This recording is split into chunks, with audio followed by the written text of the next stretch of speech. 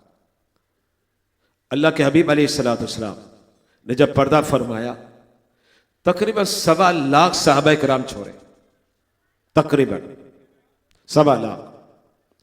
نبی کریم علیہ الصلوۃ والسلام نے صحابہ کرام جب چھوڑے تو 1.25 لاکھ ہے، لیکن یاد رکھیے گا سب سے لارج صحابی، آخری صحابی، جب آپ سے کوئی سوال بھی کرے، کوئی پوچھتا ہے کہ سب سے آخری صحابی کا نام کیا ہے، یعنی جن کے بعد اب زمین پر حیات ظاہرہ کے ساتھ کوئی صحابی موجود نہیں، سب سے لارج صحابی تو جناب حضرت ابو طفیل ہے۔ 110 ہجری میں آپ کا وصال ہوا، ان کا وصال ہوا مکے میں۔ مدینے میں اگر دیکھا جائے تو سب سے آخری صحابی کون سے تھے؟ حضرت سہل بن سعد۔ اور اگر آپ کوفے میں دیکھیں تو سب سے آخری صحابی کون تھے؟ جناب حضرت عبداللہ بن ابی اوفا۔ اور جب آپ بصرہ میں دیکھیں تو سب سے لارج صحابی کون تھے؟ حضرت سیدنا انس بن مالک۔ میرا امام اعظم ابو حنیفہ، انہوں نے 4 صحابہ کا دیدار کیا۔ آپ مجھے بتائیں، آپ اپنے پیر سے محبت کرتے ہیں، اور جب پیر آپ کی رونق بنتا ہے گھر کی، آپ اس کے چہرے کو دیکھتے تو کہتے کیا ہے؟ الحمدللہ سکون ملا، میں نے پیر کو دیکھا۔ میں آپ سے پوچھنا چاہ رہا ہوں، پیر اپنی جگہ پر ہے، قابل ادب ہے، قابل احترام ہے، لیکن صحابہ کا مقام رتبہ یہ سمجھے کہ عرش سے بھی بلند ہے، صحابی ہے۔ تو اب ان صحابہ کو دیکھنے والے کون؟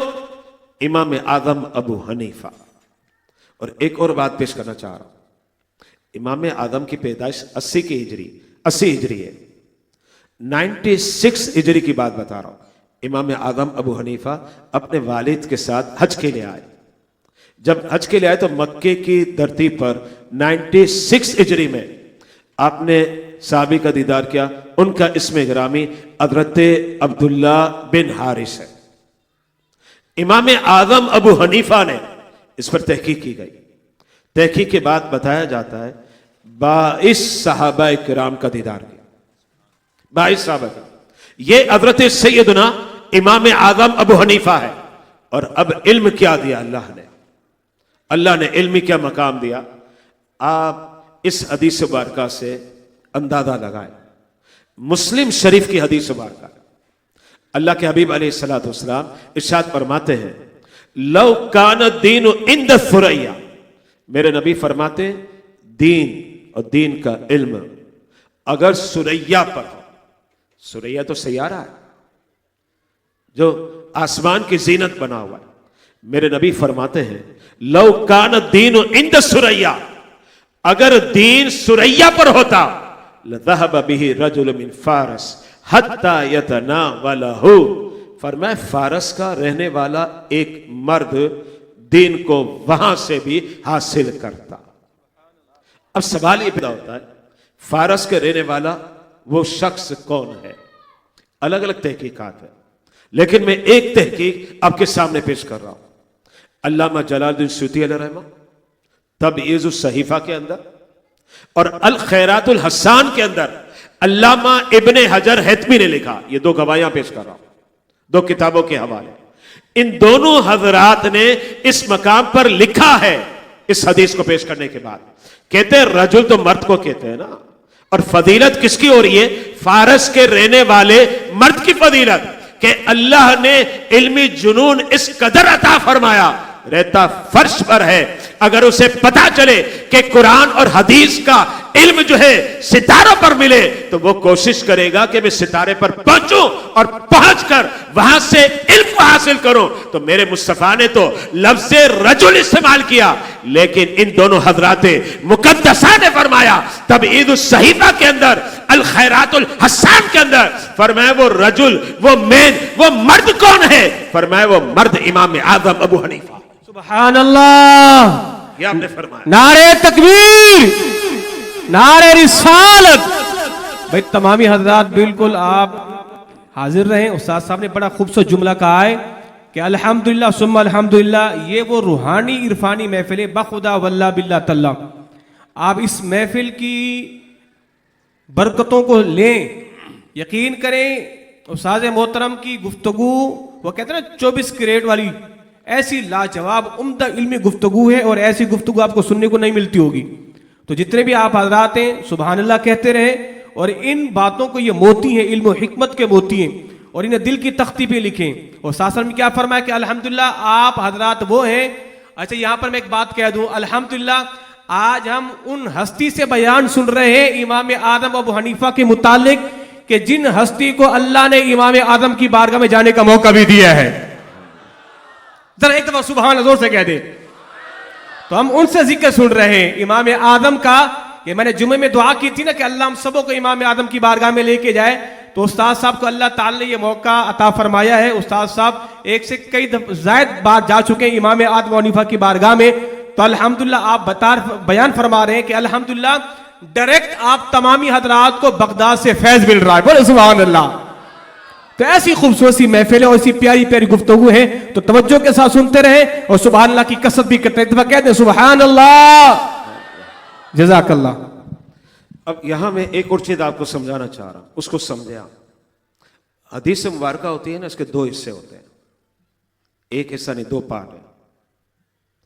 عام طور پر ہم پبلک کے درمیان ایک پارٹ پیش کرتے ہیں, دوسرا حصہ تو پیش ہی نہیں کرتے ہم لوگ. اب وہ 2 حصے کیا ہے اس کو سمجھا جائے. ایک حصہ ہوتا ہے جس کو ہم لوگ کہتے ہیں متن. اب یہ علمی بات ہے لیکن میں آپ کو آپ کے ذہن کے مطابق سمجھانا چاہتا ہوں. مثال کے طور پر میں نے آپ کے سامنے کوئی کلام کیا, میرے کلام کو پیش کر رہے ہیں علامہ شفیق الرحمان صاحب, تو میرا کلام جو ہے متن کہلاتا ہے. یہ سمجھے کہ جو گفتگو ہے, جو کلام ہے, اس کا ایک حصہ ہے. دوسرا حصہ کیا ہوتا ہے کہ اس کلام کو روایت کون کر رہا ہے, جس کو کہتے ہیں چین. ظاہر بات ہے اللہ کے حبیب علیہ الصلوۃ والسلام نے ارشاد فرمایا, نبی سے کس نے سنا؟ صحابہ کرام نے. صحابہ سے کس نے سنا؟ تابعین نے سنا. تابعین سے کس نے سنا؟ تابع تابعین نے سنا. یہ سلسلہ چلا. اس کو کیا کہتے ہیں؟ چین کہتے ہیں. اصطلاح میں اسے سند کہا جاتا ہے. یہ چین ہے. یہ حدیث کے 2 حصے ہیں. اب آپ کے سامنے یہ حدیث بڑی مشہور ہے بخاری کی, آپ میں سے کئی لوگوں کو یاد بھی ہوگی, انما الاعمال بالنیات. آپ میں سے کئی لوگوں کو یاد ہوگی. اعمال کا دار و مدار نیتوں پر ہے. اب اعمال کا دار و مدار نیتوں پر ہے, یہ حدیث کا ایک حصہ ہے, یہ پیش کیا جاتا ہے. لیکن سوال یہ پیدا ہوتا ہے کہ انما الاعمال بالنیات, اعمال کا دار و مدار نیتوں پر ہے, یہ میرے مصطفیٰ نے بتلایا. لیکن میرے مصطفیٰ علیہ الصلوۃ والسلام نے جو یہ بتلایا, اسے روایت کرنے والا, اسے پیش کرنے والا کون ہے؟ اب جو اسے پیش کر رہا ہے اسے کیا کہا جاتا ہے؟ وہ چین ایک ہے. یہ حدیث کا دوسرا حصہ ہے. اب اس فن کو کیا کہتے ہیں, میں کچھ اور سمجھانا چاہ رہا ہوں. بات بھلے اگرچہ تھوڑی علمی ہوگی لیکن فائدہ مند بہت زیادہ ہے. وہ سنیے گا کہ یہ جو چین ہے, اس چین کا جو علم ہے, اس علم کا باقاعدہ نام ہے. دیکھیں اگر آپ قرآن پڑھتے ہیں تو قرآن کے علم کا نام کیا ہے؟ تفسیر. اب حدیث پڑھتے ہیں تو حدیث کے علم کا نام حدیث ہے. اچھا آپ مسائل پڑھتے ہیں تو مسائل کے علم کا نام کیا ہے؟ فقہ ہے. تو اب یہ جو چین ہے, حدیث کا پہلا پارٹ جو عام طور پر ہم بیان نہیں کرتے, جس کو سند کہا جاتا ہے, یہ جو چین ہے, یہ جو سلسلہ جس کو سلسلۃ الذہب کہا جاتا ہے. یہ عظیم جو سلسلہ ہے، اس فن کا نام کیا ہے؟ فن کا نام ہے اسماء الرجال. یہ فن ہے باقاعدہ، جیسے قرآن کا فن ہے، ایک حدیث کا فن ہے، ایک فقہ کا فن ہے. اچھا، ہمارے جسم سے جو بیس کرتا ہے اسے آپ کیا کہتے ہیں؟ طب، ڈاکٹر، حکیم کہا جاتا ہے. ٹھیک ہے. پھر جو کھوجی ہوتا ہے، جس کے بارے میں ہم یہ کہیں کہ بال کی کھال اتار دے، اس کو کیا کہتے ہیں؟ محقق، مدقق. آسان لفظوں میں سمجھاؤں آپ کی بولی میں، سائنٹسٹ. اسے سائنٹسٹ کہا جاتا ہے. سائنٹسٹ کہتے ہی اسی کو ہے کہ جناب وہ اس بات کا کیا ہے؟ محقق ہے. جناب جو ارضیہ زمین کا محقق ہے اسے سائنٹسٹ کہا، جو آسمان کا محقق ہے اسے سائنٹسٹ کہا، جو طب کا محقق ہے اسے سائنٹسٹ کہا. اور یاد رکھیے گا، جو اسماء الرجال سند اور چین کا محقق ہے، اس کا مطلب یہ اس کا سائنٹسٹ ہے. اب ان میں ایک نام آتا ہے علامہ ذہبی. توجہ رکھیے گا، بڑا نام ہے علامہ ذہبی کا، چونکہ ہم تو پڑھتے پڑھاتے رہتے ہیں اور طلباء کو سکھاتے ہیں. تو علامہ ذہبی جو ہے، یہ اسماء الرجال جو فن ہے، اسماء الرجال جو علم ہے، اس کے بہت بڑے محقق. اب ان کی حیثیت کیا ہے؟ آپ اس سے اندازہ لگائیں کہ علامہ ذہبی ہے نا، تھرمامیٹر ہے. تھرمامیٹر، جناب آپ بخار کو چیک کرتے ہیں نا تو تھرمامیٹر سے چیک کرتے ہیں. بی پی چیک کر رہے ہوتے ہیں اس کے آلے سے، شوگر چیک کر رہے ہوتے ہیں اس کے آلے سے. تو علامہ ذہبی جو ہے نا، اتنے بڑے محقق ہے کہ جب آپ نے حدیث کے بارے میں تحقیق کرنی ہے کہ جناب یہ حدیث صحیح ہے، جناب یہ حدیث ضعیف ہے، جناب یہ حدیث موضوع ہے، جناب یہ حدیث غریب ہے، کیا اس حدیث سے مسائل کا استنباط ہوگا، کیا اس حدیث سے مسئلہ نکالا جائے گا، تو اس دنیا میں بہت بڑے تھرمامیٹر علامہ ذہبی ہے. اور یہ بات ذہن میں رکھے گا، علامہ ذہبی کا نام میں نے اس سے پیش کیا کہ ایسا نہیں کہ صرف ہم اہل سنت مانتے ہیں. علامہ ذہبی کو دیوبندی مکتبہ فکر بھی مانتا ہے بلا جھجک. علامہ ذہبی کو، یہ جو اہل حدیث اپنے آپ کو کہہ رہے ہیں غیر مقلد، علامہ ذہبی کو وہ بھی مانتے ہیں. اس لیے کہ اگر علامہ ذہبی کو نہ مانا، یہ بات ذہن میں رکھے گا، اگر علامہ ذہبی کو نہ مانا تو پھر حدیث کی سند کو پرکھا کہتے جائے گا، حدیث کی چین کو سمجھا کیسے جائے گا، حدیث کس لیول کی ہے، اس کا رتبہ سند کے اعتبار سے کتنا اعلیٰ ہے، اسے کیسے سمجھا جائے گا. تو علامہ ذہبی کا نام ہے، علامہ ابن حجر اسقلانی کا نام ہے. علامہ ذہبی نے کتاب لکھی ہے، اس کا نام ہے سیر اعلام النبلاء. حوالہ ذہن میں رکھیے گا، اس لیے کہ دین میرے باپ کا نہیں ہے، توجہ رکھیے گا، نہ دین آپ کے باپ کا ہے، دین اللہ اس کے رسول کا ہے. اور یہ جو اسٹیج پر بیٹھ کر خطیب بیان کر رہا ہوتا ہے، ہم جو مقرر تقریریں کرتے ہیں، ہم صرف ناقل ہوتے ہیں، ہم نقل کر رہے ہیں. باتیں وہی ہیں جو 1000 سال پہلے پیش کی گئی تھی، باتیں وہی ہیں جو 1100 سال پہلے پیش کی گئی تھی، باتیں وہی ہیں جو 1200 سال پہلے پیش کی تھی، باتیں وہی ہیں جو میرے مصطفیٰ نے بیان کی تھی. ہم تو کیا ہے، منبر پر بیٹھ کر نقل کر رہے ہوتے ہیں، ہم حوالہ دیتے ہیں کہ فلاں نے یہ لکھا، فلاں نے یہ لکھا.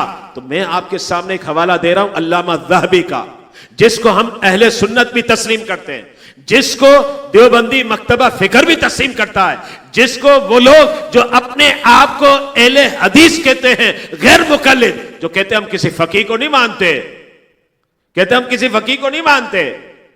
اچھا جب کہا جائے تو پھر کہہ دیتے ہم امام اعظم کو بھی نہیں مانتے، لیکن ہم یہ کہتے ہیں جناب حدیث کو ماننے کے لیے علامہ ذہبی کو تو مانتے ہو نا. تو علامہ ذہبی نے کتاب لکھی سیر اعلام النبلاء. کتنی جلدوں میں پتہ ہے آپ کو؟ آسان ہے خالی کہنا، اور تقریر کرنا تو بہت ہی آسان ہوتا ہے. کہنا آسان ہے، اسپیچ کرنا آسان ہے، اسپیکر نے بول دینا ہے، لیکن تحقیق پر مبنی کتاب لکھنا بہت مشکل ہوتا ہے. علامہ ذہبی نے کتاب لکھی سیر اعلام النبلاء.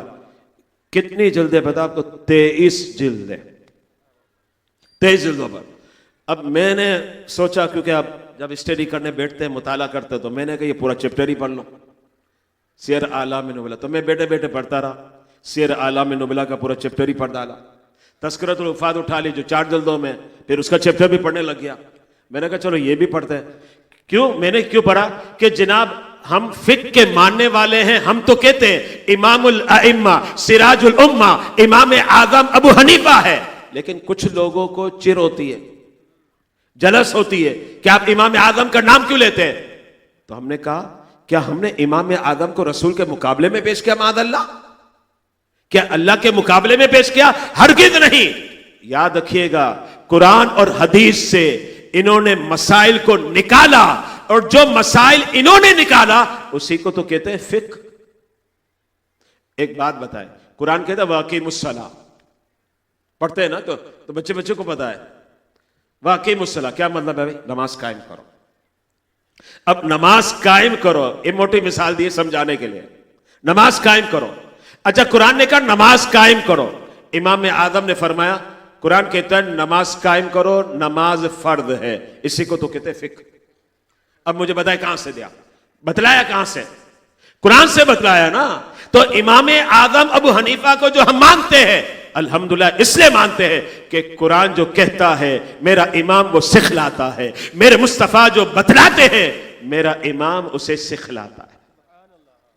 اب سیر اعلام النبلا جو متفق علیہ کتاب, معتمد علیہ کتاب, مسند علیہ کتاب, بڑی معتبر کتاب, اس کے اندر امام اعظم کی سیرت بیان ہوئی ہے. پورا عنوان ہے, چیپٹر ہے. میں کچھ عبارتیں پیش کرتا ہوں, سنیے گا. علامہ ذہبی کیا کہتے ہیں؟ میری بات کو چھوڑیں, ہم تو ایم ہی ہیں, ہم کیا ہیں؟ ہم کچھ بھی نہیں ہیں. یہ بات ذہن میں رکھ لیجئے گا, اس لیے کہ اگر ہم میں کچھ برکتیں ظاہر ہو جاتی ہے تو یہ فیض امام اعظم ابو حنیفہ ہے, یہ فیض سرکار بغداد سیدنا غوث اعظم ہے, یہ فیض خواجہ غریب نواز ہے, یہ فیض داتا گنج بخش علی اجمیری ہے. اس کا مطلب یہ ہوا کہ اصل تو وہیں سے فیض آ رہا ہے, ہمیں کیا, اصل تو وہیں سے آ رہا ہے. برکتیں انہی کی ہے جناب, برکتیں انہی درباروں سے آئی ہیں جو عظیم دربار ہے. اب ان کا فیضان تقسیم ہوتا ہے, جب فیضان تقسیم ہوتا ہے اور سینے کے اندر محفوظ ہوتا ہے تو پھر مسجد کی ممبر پر بیٹھ کر ایک عالم کہتا ہے جس کا نام علامہ شفیق الرحمان ہے, کہتا ہے قرآن یہ کہتا ہے, حدیث یہ کہتی ہے. یہ بات ہے میں رکھے گا, یہی ہوتا ہے. تو ہم جو بیان کر رہے ہیں یہ فیضان اولیاء ہے, ہم جو بیان کر رہے ہیں یہ فیضان صحابہ ہے, ہم جو بیان کر رہے ہیں یہ فیضان تابعین ہے. تو میرے امام کے بارے میں علامہ ذہبی کیا کہتے ہیں, جسے فقط ہم نہیں مانتے, جو چڑھتے ہیں جو جلتے ہیں وہ بھی کہتے ہیں علامہ ذہبی وہ تو تھرمامیٹر ہے, ان کے اقوال میں تو پرکھا جاتا ہے کہ حدیث کی جو ہے سند کے اعتبار سے کیا حیثیت ہے, کیا رتبہ ہے. علامہ ذہبی کیا کہتے سنیے گا. علامہ ذہبی کہتے, میں عبارت پیش کر رہا ہوں وہی عربی کیونکہ میں نے اس کی اسٹڈی کی ہے, بڑا لمبا, لیکن میں چونکہ اب اس کو سمیٹنا بھی چاہ رہا ہوں چند منٹوں میں. وَأَمَّا الْفِقْهُ وَالتَّدْقِيقُ فِي الرَّأْيِ وَغَوَامِدِهِ. علامہ ذہبی کہتے امام اعظم کے بارے میں, کہتے جب بات فقہ کی آئے گی, جب بات ریسرچ کی آئے گی, ہماری زبان میں کہتے کیا پتا جناب, یہ اتنی کھوج لگاتا ہے کہ بال کی بھی کھال اتار دیتا ہے. ہم اپنی زبان میں کہتے ہیں کہ بال کی بھی کھال اتارتا ہے. تو اب کیا کہتے ہیں علامہ ذہبی کہہ رہے ہیں, اور خاص طور پر میں انہیں کہنا چاہ رہا ہوں جو غیر مقلد ہے. وہ کہتے ہیں امام اعظم ابو حنیفہ کے بارے میں, کہتے وَأَمَّا الْفِقْهُ وَالتَّدْقِيقُ فِي الرَّأْيِ وَغَوَامِدِهِ فَإِلَيْهِ الْمُنْتَهَى. کہتے جب تحقیق کی بات آئے گی, ریسرچ کی بات آئے گی, سائنٹسٹ قرآن اور حدیث کی بات آئے گی, تو کہتے اینڈ ہو جاتا ہے امام اعظم ابو حنیفہ. یہ علامہ ذہبی نے لکھا سیر اعلام النبلاء کے اندر. اور آگے کیا کہتے وَالنَّاسُ عَلَيْهِ عِيَالٌ فِي ذَلِكَ. فرمایا امام اعظم سے لے کر قیامت تک جو بھی کہتا ہے مجھے مسائل آتے ہیں, یاد رکھیے گا وہ ہر ایک امام اعظم کے دربار کا محتاج ہے. یہ علامہ ذہبی لکھ رہے ہیں. اب میں اپنے گھر کی بھی گواہی دے رہا ہوں اور اس گھر کی دے رہا ہوں جس گھر کو وہ بھی مانتے ہیں. جو معترض بنے ہوئے ہوتے ہیں, جو اعتراض کرتے ہیں. اور ایک اور بات سنیے, علامہ ذہبی کیا لکھتے ہیں. بعد میں علامہ ذہبی کی پیش کر رہا ہوں, کیونکہ پھر وہ لوگ اعتراض بھی کرتے ہیں, یار یہ تو مولویوں نے بنا دیا ہے. اگر یہ مولویوں نے بنایا ہے تو پھر فتویٰ تو علامہ ذہبی پر بھی لگے گا, اور جب فتویٰ علامہ ذہبی پر لگے گا تو یاد رکھیے گا پھر احادیث مبارکہ کا تھرمامیٹر کہا جائے گا, پرکھنے کا آلہ کہا جائے گا. علامہ ذہبی کیا کہتے ہیں, فرماتے ان ابا حنیفہ صلی العشاء والصبح بوضوء 40 سنہ, فرمایا امام اعظم وہ ہستی ہے کہ 40 سال عشاء کے وضو سے فجر کی نماز ادا فرمائی. یہ علامہ ذہبی کہہ رہے ہیں. اگر یہ ہم پیش کر دیں نا ایسا ہی, جیسے کوئی مقرر ہے, علامہ شفیق الرحمان صاحب ممبر پر بیٹھے بیان کرے تو بہت سے نمازی تو ماشاءاللہ کہیں گے امام صاحب نے بیان کیا ہے تو صحیح بیان کیا ہوگا, غلط تھوڑی بیان کیا ہوگا, بولتے ٹھیک ہے لبیک. لیکن کچھ لوگوں کو تھوڑی بیماری ہوتی ہے بیٹھنے والوں میں, تو وہ کیا کہتا ہے, یار کبھی ایسا ہو سکتا ہے 40 سال عشاء کے وضو سے فجر کی نماز, یہ کیسے ہوگا؟ اس کا مطلب ساری رات جاگتے بھی تھے, ساری رات عبادت بھی کرتے تھے. تو میں کہنا چاہ رہا ہوں منبر رسول پر جو ہے مفتی کمال الدین صاحب نہیں بیان کر رہے, منبر رسول پر علامہ شفیق الرحمان نہیں بیان کر رہے, اور آپ کے سامنے فقیر وسیم ضیائی نہیں بیان کر رہا, بلکہ علامہ ذہبی لکھ رہے ہیں جو سند حدیث کے تھرمامیٹر ہے کہ امام اعظم ابو حنیفہ 40 سال تک عشاء کے وضو سے فجر کی نماز پڑھتے تھے. مطلب کیا ہے, عشاء پڑھی, عشاء کے لیے وضو کیا, عشاء پڑھی, پھر ساری رات عبادت کرتے رہے, اور عبادت کرتے ہوئے دیکھا تو پھر اذانیں ہو رہی ہیں نماز فجر ادا کی. کہنا آسان ہے جناب, رمضان میں بھی نہیں ہوتا. رمضان میں تو عبادت کرنا آسان ہوتا ہے نا, بھی رمضان آ رہی ہے جناب, آنے والی ہے, تو رمضان میں عبادت کرنا تو بڑا آسان ہوتا ہے. دیکھیں نا روزہ ہم رکھ لیتے, رمضان کے علاوہ روزہ رکھیں کہ بڑی مشقت ہے, لیکن رمضان میں کیا ہوتا ہے, سبحان اللہ, آسانی سے. چلے سب چھوڑیں, روزانہ رات کو تراویح میں 20 رکعت پڑھتے ہیں, 2-4 دن پڑھ کے تو دکھائیں رات کو. آپ کہیں گے یار میں تو تھک گیا ہے, بلکہ ایک دن پڑھنے کا ارادہ کیا پھر ہی تھک گیا, لیکن الحمدللہ رمضان تو روزانہ پڑھ رہے ہیں نا, 20 رکعت تراویح پڑھ رہے ہیں. مطلب کیا ہے, رمضان المبارک کا اتنا مقدس مہینہ ہے, عبادت کرنا آسان, عبادت کرنا آسان ہے. لیکن اب عبادت کرنا جناب آسان ہے, تو میں یہ کہتا ہوں کہ رمضان کا پورا مہینہ عشاء کے وضو سے فجر پڑھ کے تو دکھا دو جس میں آسان ہے. اور میرا امام اعظم ابو حنیفہ 40 سال عشاء کے وضو سے فجر کی نماز ادا فرمائے.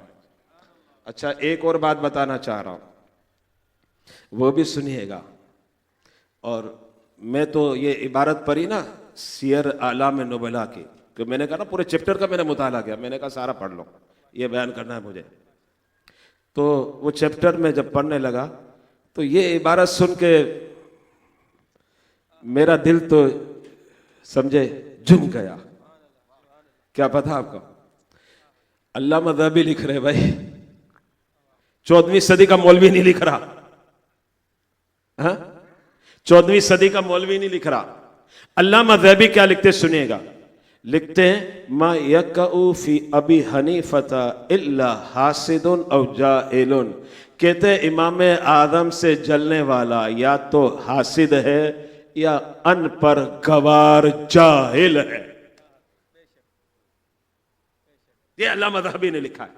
اچھا یہ عبارت پڑھتے تو پھر ہمیں سمجھ آتی ہے وہ جاہلوں کا ٹولہ ہے جو امام اعظم کی تنقید کرتا ہے, اور ہم تو امام اعظم کے غلام ہیں. اورنگی ٹاؤن کی گلیوں میں میرے امام کا ذکر خیر کون کر رہے ہیں, علامہ شفیق الرحمان, بزم اصلاح معاشرہ. نعرے رسالت, نعرے حیدری. اب سنیے گا علامہ ذہبی اور کیا کہتے ہیں. علامہ ذہبی کہتے ہیں امام اعظم ابو حنیفہ قرآن کی تلاوت کتنی کرتے تھے. اچھا ہم لوگ تو بس وہ رمضان کا مہینہ آتا ہے تو اس میں امام کے پیچھے قرآن سن لیتے ہیں. اچھا ہمارے گھر کی, ہمارے میمنوں میں ہے, میرے خیال سے اردو اسپیکنگ میں بھی ہے, کہ گھر کی عورتیں جو ہے نا رمضان کا مہینہ آتا ہے قرآن پڑھنا شروع کرتی ہیں, پھر 27 تاریخ ہوتی ہے, قرآن کمپلیٹ ہو جاتا ہے. جب قرآن کمپلیٹ ہوتا ہے تو باقاعدہ ہمارے یہاں میمنوں میں ہوتا ہے, میں میمن ہوں, میمنوں میں ہوتا ہے کہ ہماری گھر کی عورتیں جو نا باقاعدہ شیرنی تقسیم کرتی ہے, بلڈنگ میں بیچتی ہے, رشتہ داروں میں بیچتی ہے. ہمارا قرآن ختم ہوا, سبحان اللہ. ایک قرآن اس وقت ختم ہوا, چلے تراویح میں پڑھا تو ایک قرآن تراویح میں ختم. کتنے ہوئے قرآن؟ 2. امام اعظم ابو حنیفہ کے بارے میں علامہ ذہبی کیا لکھتے سنیے گا, میں نہیں کہہ رہا, علامہ ذہبی فرماتے ان ابا حنیفہ ختم القرآن 7,000 مرہ. میرا امام تو اتنا عظیم امام ہے, اپنی زندگی میں انہوں نے 7,000 مرتبہ قرآن اول تا آخر مکمل کر لیا. 7,000 مرتبہ. جناب 50 سال عمر ہوگی تو 50 رمضانیں دیکھی, 60 سال تو 60 رمضانیں دیکھی, 70 سال تو 70 رمضانیں دیکھی, 80 سال تو 80 رمضانیں دیکھی. ٹھیک ہے جناب, 100 سال زندگی مل گئی, آپ نے رمضان دیکھی, رمضان کے علاوہ قرآن پڑھا. کتنی مرتبہ پڑھا؟ 100 مرتبہ پڑھا ہوگا, 200 مرتبہ, 300 مرتبہ. لیکن میرے امام اعظم نے 7,000 مرتبہ اپنی لائف میں قرآن پڑھا اور اسے ختم کیا. 7,000. اول تا آخر کی بات ہو رہی ہے جناب, ایک سورت کی بات نہیں ہو رہی. ورنہ کوئی کہنے والا کہے گا یار 3 مرتبہ سورہ اخلاص پڑھ لو, ایک قرآن کا ثواب تو مل گیا نا. حدیث میں ہے کہ 3 مرتبہ اگر آپ سورہ اخلاص پڑھیں گے تو جناب آپ کو ایک قرآن پڑھنے کا ثواب ملے گا. میں اس کی بات نہیں کر رہا, یہ فضیلت اپنی جگہ پر ہے, اس لیے کہ میرے مصطفیٰ نے بیان کی ہے نا, اس میں تو کوئی شک نہیں ہے. لیکن یہ اس کی بات نہیں ہو رہی جناب. اول تاخیر 114 سورتیں ہیں, ایک تحقیق کے مطابق 6,666 آیات ہیں, جس کی ابتدا الحمد سے ہوتی ہے اور اس کی انتہا سورہ والناس پر ہوتی ہے. امام اعظم ابو حنیفہ نے 7,000 مرتبہ پڑھا. اچھا آگے بڑھتے ہیں. ابھی اب میں بات کو ختم کر رہا ہوں, بالکل اینڈ پر آ گیا, تقریر کے اینڈ پر. علامہ ذہبی کیا کہتے ہیں, جس کو کہتے ہیں نا قلم ٹوٹ گیا, یہ علامہ ذہبی کہہ رہے ہیں بھائی. اسماء الرجال کے بہت بڑے عالم, جن کے اقوال سے احادیث کی سند کو جانا اور پہچانا جاتا ہے. کہتے کل تو, یہ علامہ ذہبی نے ارشاد فرمایا, فرمایا کل تو یعنی پورا عنوان قائم کیا, پورا چیپٹر قائم کیا, امام اعظم کی سیرت لکھی, بہت سی باتیں لکھی. میں نے ابھی تھوڑی کاٹ پیٹ کر دی کیونکہ وقت اب بہت ہو گیا, اس سے زیادہ میں بیان بھی نہیں کر پاتا, اب ایک مختصر ہی بیان کر پاتا ہوں. تو علامہ ذہبی اب کیا فرماتے سنیے گا. کل تو علامہ ذہبی کہتے امام اعظم کی سیرت ساری میں نے بیان کر دی, تم لوگوں نے پڑھ لی, سیکھ لی, سمجھ لی. کہتے الامامۃ فی الفقہ ودقائقہ مسلمۃ الی ھذا الامام. کہتے ہیں فقہ اور تحقیقات کی دنیا میں امام اعظم ابو حنیفہ کی امامت مسلمہ ہے. یہ علامہ ذہبی فرماتے ہیں. اور آگے کیا کہتے سنیے گے, یہ ان کو سنانا چاہ رہا ہوں جو امام اعظم پر تنقید کرتے. کہتے ہیں انہیں کوئی حدیث ہی یاد نہیں ہے. ارے بھائی, داتا گنجبخش علی حجویری جن سے عقیدت محبتیں رکھ رہے ہوں, جناب داؤد طائی جن سے عقیدت محبتیں رکھتے ہوں. اچھا جناب بخاری کے راوی حضرت عبداللہ بن مبارک, یہ بخاری کے راوی ہے, چین کا حصہ عبداللہ بن مبارک, جو میرے خیال سے کم از کم 200 مرتبہ حدیث کی سندوں میں آئے ہیں بخاری میں, تقریباً 200 مرتبہ. حضرت عبداللہ بن مبارک جو ہے نا, وہ تو کہتے ہیں امام اعظم کا صدقہ ہے آج میں اس مقام پر پہنچا ہوں. یہ بھی علامہ ذہبی نے لکھا ہے, میں نے عبارت ابھی پیش نہیں کی, لکھا ہے, حوالہ ہے میرے پاس موجود, انہوں نے اس بات کو بھی لکھا ہے. اب امام ذہبی کیا فرماتے ہیں, فرماتے الامامۃ فی الفقہ ودقائقہ مسلمۃ الی ھذا الامام وھذا امر لا شک فیہ. فرمایا یہ ایسی بات ہے کہ فقہ کا امام جس کی امامت مسلمہ ہے, فرمایا اس میں تو کسی کو شک ہی نہیں ہے.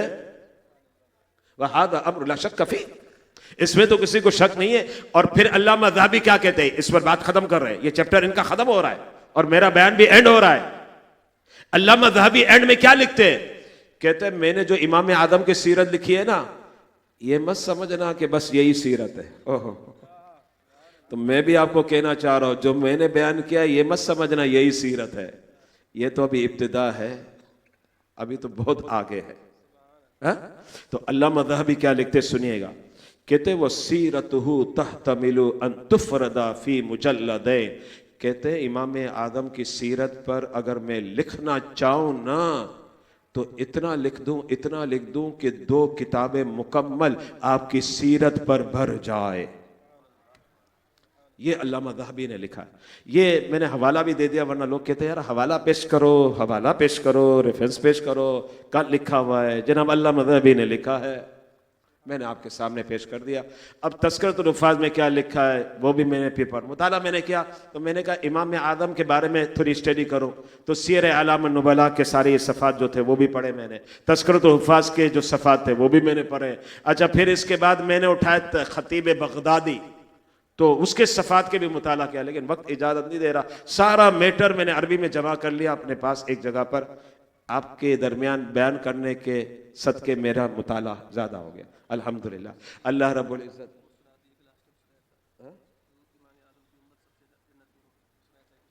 ہاں امام اعظم ابو حنیفہ کی جو امت ہے، یعنی امت تو میرے مصطفیٰ کی ہے، ٹھیک ہے نا، لیکن جو امام اعظم ابو حنیفہ کے چاہنے والے ہیں، ایک روایت میں آتا ہے کہ انشاءاللہ اللہ نے چاہا تو جنت میں جائیں گے. ٹھیک، وآخر دعوانا الحمدللہ رب العالمین.